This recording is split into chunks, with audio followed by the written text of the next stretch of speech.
ఈరోజు బనగానపల్లె నియోజకవర్గంలో జరుగుతున్నటువంటి ప్రజాగలం యాత్రకు వచ్చినటువంటి నవ్యాంధ్రప్రదేశ్ నిర్మాత పెద్దలు గౌరవనీయులు తెలుగుదేశం పార్టీ జాతీయ అధ్యక్షులు శ్రీ నారా చంద్రబాబు నాయుడు గారికి బనగానపల్లె నియోజకవర్గం ప్రజల తరపున స్వాగతం సుస్వాగతం। ఈరోజు నా ప్రాణ సమానమైన తెలుగుదేశం పార్టీ కార్యకర్తలకు పసుపు జెండానే మా ప్రాణం, పసుపు జెండానే మా ప్రాణం, పసుపే నా ప్రాణం అని ఈరోజు వేలాదిగా తరలి వచ్చినటువంటి నా తెలుగుదేశం పార్టీ కుటుంబ సభ్యులకు, కార్యకర్తలకు, జనసేన సైనికులకు, అదేవిధంగా బీజేపీ కార్యకర్తలకు, కుటుంబ సభ్యులకు, నా ఆడపడుచులకు అందరికీ కూడా శిరస్సు వంచి నమస్కరిస్తున్నాను। ఇప్పటికే చాలా కాలం సమయం అయిపోయింది। అదేవిధంగా వైసీపీ ప్రభుత్వం వచ్చాక ప్రజావేదికతో కూల్చివేతతో మొదలుపెట్టి ప్రభుత్వాన్ని ప్రారంభించినటువంటి ఈ యొక్క ప్రభుత్వం రివర్స్ టెండరింగ్ ద్వారా రాష్ట్ర ప్రగతిని చేసినటువంటి ఈ యొక్క ప్రభుత్వ అసమర్థటువంటి ముఖ్యమంత్రి మన స్థానిక శాసనసభ్యుడు కాటసాని రామిరెడ్డి ఈరోజు దుర్మార్గంగమైనటువంటి చర్యలకు తీసుకొని మా ప్రాణ సమానమైన కార్యకర్తలను, కుటుంబ సభ్యులను అధికారాన్ని దుర్వినియోగంతో అడ్డం పెట్టుకొని ఈరోజు ఒక ప్రజల పరిపాలన చేసే సమర్థత లేకుండా మొట్టమొదట గెలిచిన 2-3 నెలల్లోనే మన కొలిమిగుండలో ఉండేటువంటి సుబ్బారావు బీసీ నాయకుడిని హత్య చేసినటువంటి ఒక నీచుడు ఈ యొక్క కాటసాని రామిరెడ్డి। బీసీల మీద ప్రేమ చెప్పేటువంటి ఈ నాయకుడికి వల్ల బీసీలను కేవలం రాజకీయం కోసం, ఒక్కటి గుర్తింపు కోసం ఈరోజు ఒక మనిషిని హత్య చేశారు।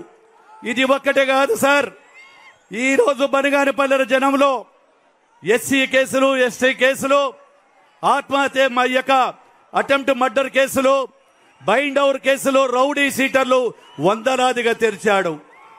ఇన్ని వందల కేసులు పెట్టినా మా యొక్క తెలుగుదేశం కార్యకర్తలు కానీ కంటి రెప్ప కూడా బదరదు। రామిరెడ్డి సవాల్ అక్కడే ఉన్నావు, చూసుకో, నువ్వు ఒక్కసారి డ్రోన్ చూసుకో, ఏముందో జనం ఎట్లా ఉన్నారు।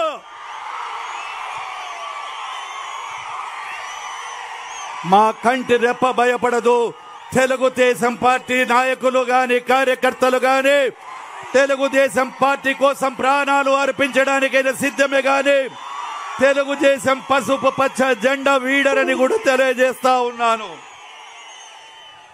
అదే విధంగా ఈయన చేసినటువంటి అవినీతి రవ్వలకొండను తవ్వేశాడు, అదే విధంగా అక్రమ లేఅవుట్లు చేశాడు, అదే విధంగా ఆయన కొడుకు ఛాలెంజ్ చేసి చెప్తా ఉన్నారు, రెవెన్యూ రికార్డ్స్ మార్చి ఇక్కడ వంటి స్టాంపులు కూడా చేస్తా ఉన్నాడు, భూదందాలు ఇవన్నీ కూడా చేస్తా ఉన్నాడు। అదే విధంగా ఏదైతే మీ దయతో మీకు ఇచ్చారో ఈ యొక్క దద్దనాల ప్రాజెక్టుకు నీళ్లు రాకుండా 9 నెలలు నీళ్లు పడిన పడమటి పల్లెలకు నీళ్లు లేకుండా చేసినటువంటి ప్రబుద్ధుడు ఈ యొక్క అసమర్థుడు ఈ యొక్క కాటసాని రామిరెడ్డి। అదే విధంగా చాలా మంది బనగానపల్లె ప్రజలు కూడా ఇక్కడే ఉన్నారు సార్। గతంలో కూడా అసెంబ్లీలో చెప్పారు, ఇంటి పట్టాలను గురించి కూడా చెప్పడం జరిగింది। ఈ ఇంటి పట్టాల విషయంలో బనగానపల్లె ప్రజలకు గతంలో కూడా దొంగ పట్టాలు ఇచ్చాడు।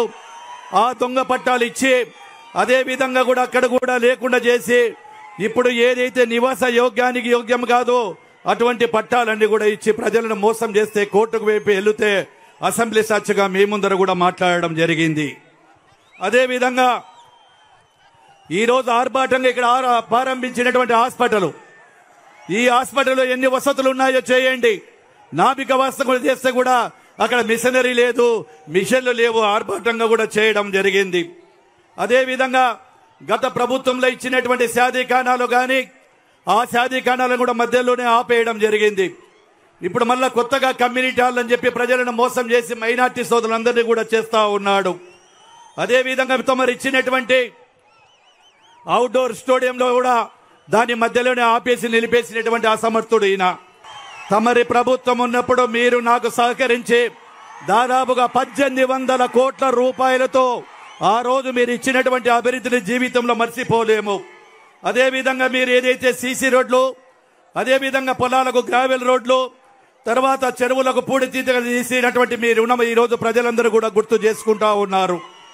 ఈరోజు దద్దనాలకు నీరిచ్చిన విషయం కానీ, అదేవిధంగా GNSS కాలువ ద్వారా గతంలో ప్రభుత్వాలు కేవలం డబ్బుల కోసం కూడా GNSS కాలువను తవ్వుతే తమరు పులివెందలకు నీళ్లు ఇవ్వాలి అవుకు ద్వారా అని చెప్పి ఆ GNSS ద్వారా నీటినిచ్చినటువంటి అపర భగీరథుడు సార్ మీరు.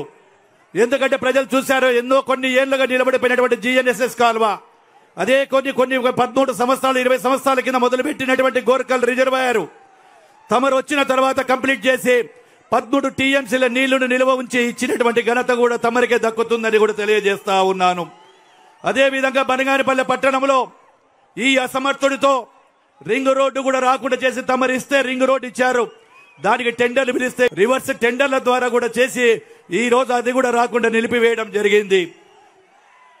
అదేవిధంగా సార్ రామ్కో రైతులకు భారతదేశ చరిత్రలో ఒక్కసారి అమ్మిన పొలాలకు ఎక్కడ కూడా డబ్బులు ఇవ్వలేదు. అమ్మిన 17 సంవత్సరాల తర్వాత మళ్ళీ రామ్కో సిమెంట్ రైతులకు మీరు చేసినటువంటి సహాయం జీవితంలో కూడా మేము మర్చిపోలేము. అదేవిధంగా సార్ రేపు రాబోయేటువంటి కాలంలో ఏదైతే ఇండస్ట్రీస్కు మాకు అనువైన ప్రాంతాలు ఉన్నాయి, వనరులు ఉన్నాయి, ఇదే కొలింగుళ్ళ మండలము బనగానిపల్లె మండలాలలో కూడా అనేకమైన వనరులు ఉన్నాయి. కాబట్టి ఏదైతే ప్రిజం సిమెంట్ ఉందో ఆ ప్రిజం సిమెంట్ మరియు రామ్కోస్ యొక్క ఆల్ట్రాటెక్ సిమెంట్లకు వందలాది ఎకరాలు వేలాది ఎకరాలు సిమెంట్ పరిశ్రమలు పెడతామని చెప్పి పరిశ్రమ యజమానులు ఈ యొక్క మైనింగ్ అంతా తీసుకున్నారు. కాబట్టి దయచేసి మీరు వచ్చిన వెంటనే ప్రిజం సిమెంట్ను తర్వాత ఆల్ట్రాటెక్ సిమెంట్ను కూడా కొత్తగా మళ్ళీ కొత్తగా పెట్టేటువంటి ప్రాజెక్టులు చేసి మాకందరికీ కూడా ఉద్యోగ భద్రత కల్పించాలి. అలా చేయని ఫ్యాక్టరీలు ఏవైతే ఉన్నాయో కేవలం వాళ్ళ కోసం తీసి పెట్టుకున్నటువంటి ఆ స్థలాలన్నింటినీ కూడా వెంటనే ఆమె యొక్క మైనింగ్ లీజులు రద్దు చేసి కొత్త వారికి వచ్చి మాకు పరిశ్రమలు ఇప్పించవలసిందిగా కూడా కోరుకుంటున్నాను సార్. ఎందుకంటే ఆ పరిశ్రమలే మాకు జీవనాధారం. ఆ పరిశ్రమలు వచ్చినప్పుడే అదేవిధంగా ఈడ ఒక చిన్న విషయం సహాయం చేయాలని చెప్పి కాటసాని రామిరెడ్డి ఎవరైతే ఒక ప్రాపర్టీకి ఒక పెద్దరికంగా ఉండాలని చెప్పి బనగానిపల్లె ఖాదీ గ్రామోద్యోగ సమితి అని చెప్పి ఇక్కడ ఒక కోట్ల రూపాయల ఆస్తులు ఉన్నాయి. ఆ ఖాదీ గ్రామోద్యోగ దానికి కూడా ఈయన ఒక పెద్ద మనసుగా పెట్టుకొని ఆ ట్రస్ట్ పెట్టి ట్రస్ట్ కస్టోడియన్గా ఉంటే ఈ నీచపు రామిరెడ్డి తన కొడుకు పేట 99 ఏళ్లకు డాక్యుమెంట్ పుట్టించి రాసినటువంటి సిగ్గు శరము లేనటువంటి కాటసాని రామిరెడ్డి ప్రజలకు ఏమి జవాబు చెప్తావు? నీ కొడుకు పేట నీవు కొడుకును ప్రేమించి పెట్టబడ్డమని చెప్తావా? ఎవరబ్బా సొమ్మని చెప్పి ఖాదీ గ్రామోద్యోగాన్ని 99 సంవత్సరాలకు లీజిచ్చావు. బనగానిపల్లె పట్టణ ప్రజలు నీకు అండగా ఉండమని చెప్పి ఆ యొక్క ఖాదీ గ్రామోద్యోగులకు ఇస్తే వాళ్ళ కడుపు కడది 99 ఏళ్లు లీజుకు తీసుకుని అది కూడా సంవత్సరానికి 12,000 సంవత్సరానికి నేను ఛాలెంజ్ చేస్తున్నా. అదే నాకు గీన రాసిస్తే సంవత్సరానికి 2 లక్షలు ఇస్తా, సంవత్సరానికి 3 లక్షలు ఇస్తావా? ఆ యొక్క గ్రామోద్యోగులు బాగుపడతారు. ఇది కూడా మోసం చేశావు. మా బనగానిపల్లె పట్టణ ప్రజలతో నుంచి తమరికి ఒక నివేదిక ఇస్తున్నాం సార్. దయచేసి బనగానిపల్లె పట్టణంలో చాలా మంది నిరుపేదలు ఉన్నారు. ఆ పట్టణ నిరుపేదల వారికి అందరికీ కూడా మన ప్రభుత్వం వచ్చిన వెంటనే వారందరికీ 2 సెంట్ల స్థలము ఉచితంగా ఇవ్వాలి. మీరు వాగ్దానం ఇస్తారు, 2 సెంట్ల స్థలం ఇవ్వాలని కోరుకుంటా ఉన్నాను. అదేవిధంగా గత టీడీపీ ప్రభుత్వంలో తమరు నాపరాయి పరిశ్రమంతా కూడా దివాలా తీసి ఇబ్బందులు పడుతూ ఉంటే ఆ నాపరాయి పరిశ్రమను ఆదుకుంటే ఇప్పుడు వచ్చిన పరిశ్రమ నాపరాయి పరిశ్రమలో ఈ యొక్క ప్రభుత్వం వచ్చిన తర్వాత దాన్ని తివాలా చేసి అనేకమైనటువంటి ఇబ్బందులు గురి చేసి నాపరాయి పరిశ్రమ కూడా ఈ రోజు అధోగతి పాలయ్యింది. వారికి కూడా పాత విధానాన్ని కొనసాగించాలి. గతంలో ఇచ్చిన టీడీపీ ప్రభుత్వం ఇచ్చినటువంటి రింగ్ రోడ్డుని ఇవ్వాలి, కోయిలకుంట్లకు బైపాస్ రోడ్డుని ఇవ్వాలి, గతంలో ఇచ్చినటువంటి శాదీకాలను పునర్నిర్మించాలి, బనగానపల్లెకు ఒక ఇంజనీరింగ్ కళాశాల, ముఖ్యంగా ప్రాణ సమానమైన యువత కోసం స్కిల్ డెవలప్మెంట్ కోచ్ సెంటర్ను నిర్మించాలి. అదేవిధంగా బనగానపల్లెలో పేద ముస్లిం మహిళలు అధికంగా ఉన్నారు. వారి ఆర్థిక కోసం స్వావలంబన కోసం ఉపాధి కార్యక్రమం చేపడతారని కోరుకుంటా ఉన్నాను. అదేవిధంగా ఇక్కడ మోటార్ ఫీల్డ్ లో ఉండేటువంటి చాలా మంది కార్మికులు సెట్లు లేక చేస్తా ఉన్నారు. వారికి ఆటో నగర్ శాంక్షన్ చేయవలసింది కూడా కోరుకుంటా ఉన్నాను. అదేవిధంగా బనగానపల్లె కోయిలకుంటలో అసంపూర్తిగా నిలిచిపోయినటువంటి శాదీకాలను కూడా ఇవ్వాలని కోరుకుంటూ నాకు ఈ అవకాశం ఇచ్చినటువంటి ఎన్నెలో చాలాసేపు ఉంది. అవకాశం ఇచ్చిన మీకు ధన్యవాదాలు తెలియజేస్తా ఉన్నాను.